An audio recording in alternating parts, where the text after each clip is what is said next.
বলছি তোমার সময় নষ্ট হচ্ছে না তো? যা সময় নষ্ট হওয়ার তা তো হয়েই গেছে। এখন আমার কাছে সময়ের কত আর নষ্ট করব? বলছি এবার তাহলে আমি উঠি? বলছিলাম এই রোদে রোদে এদিক ওদিক ঘোরার থেকে তুমি এখানে রেস্ট নিলে ভালো হতো না? আ এতটাও হেল্প আমি চাইনি। এবার তোমার যা ইচ্ছে তুমি সেটাই করতে পারো। আমি আর কি বলবো? আ একটু ওয়াশরুম যেতে পারি? হ্যাঁ, নিশ্চয়ই। ওহ!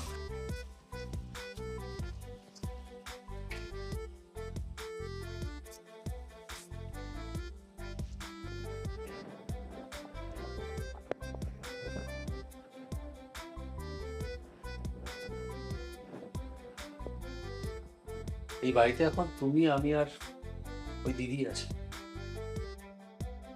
আ বলছি তুমি সকাল দিয়ে বোধহয় কিছু খাওনি। খালি পেটে গ্যাসের ওষুধ খেয়ে নিয়েছো না? আসলে এখন সকালে কিছু খাওয়ার অভ্যাসটা চলে গেছে। চা খেয়েই ম্যানেজ করে। এ বাবা! তা বললে হয় নাকি? উম আমি একটু রান্নাঘরে যাচ্ছি, হ্যাঁ?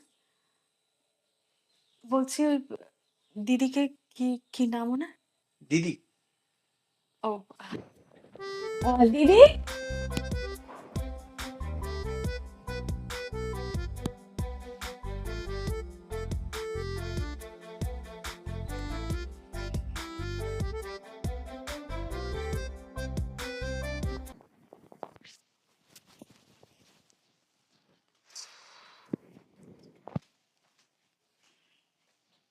তুমি এই ঘরে?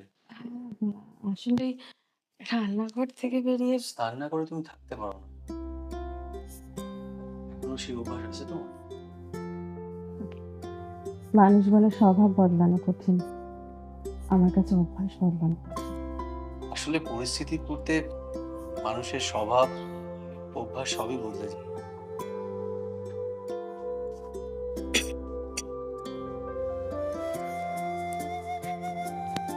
হুম।